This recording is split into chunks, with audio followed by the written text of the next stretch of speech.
Hello parents, welcome to Algebra 1. My name is Mrs. Wood and I'm your student's Algebra 1 teacher for this school year.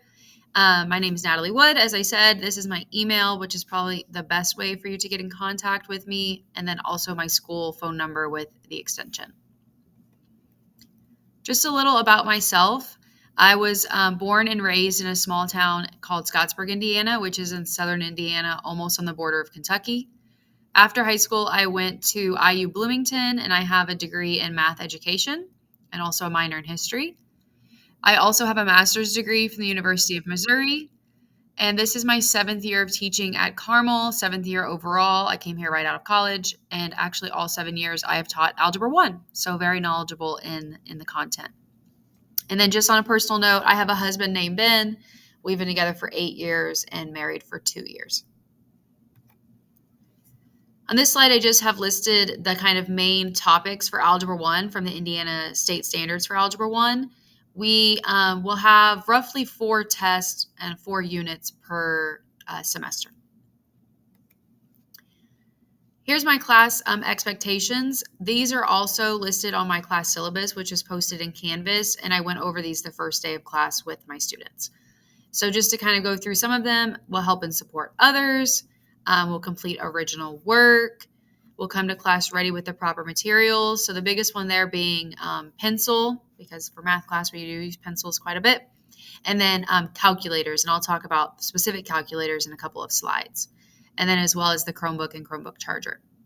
We'll be respectful of other students and class materials. We'll come to class on time and be in class when the bell rings. Students not in class will be given a tardy pass.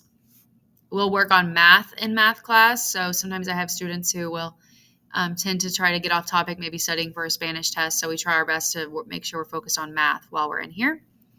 And then the main policy to make note of is the cell phone policy. So I expect students to have their cell phones and all headphones in their backpack at the start of class. And then I also have students put their backpacks on the side of my room against the wall so they don't have anything around their desk kind of distracting them during class. And it's been going really well so far. So about the calculator, like I said, here's some other things, that I like: pencils, paper, Chromebook charger, but the calculator is probably the most important for the math class. I personally would recommend either of these scientific calculators. They can have any scientific calculator. I'm not super picky, but I would say one of these two would probably be your best option because they can use them in future math classes as well. And on all things that we do in my class, tests, quizzes, homeworks, anything we do in class, they're allowed a calculator. Both of them are pretty easily available at Walmart, Target, Amazon, Office Depot, different places like that. They're somewhere between like the $10 to $15 range. So it'd be great if students could get one of these calculators. I do have some calculators in my classroom. I have the one on the right here that students can borrow if they're not able to get a calculator, but it would be preferred that they have their own. The course is broken down into 2 categories. Formative is 15% of the grade, and the only thing that goes in formative is their homework assignments, and then what are called DMR quizzes. That stands for Daily Math Review. That's their bell work quizzes. And how those work is we do a bell work at the start of every class, and they'll do 4 for practice. They're basically identical. I just changed the numbers slightly, so the problems are the same. And then the 5th one they do, and then I take it and grade it for quiz, and that goes in their formative category. Those are meant to be grade boosting quizzes because we do 4 for practice. The 5th one is taken for a quiz, and they're always over review topics. So we're kind of using them throughout the year to review previous material so that stays fresh in their mind. A majority of their grade, of course, is going to come from their summative category, which is 85%, and that is going to be their chapter quizzes, their chapter tests, and then our summative assessments that we do at the end of each semester. If a student is absent, it's their responsibility to gather any missed work and complete it.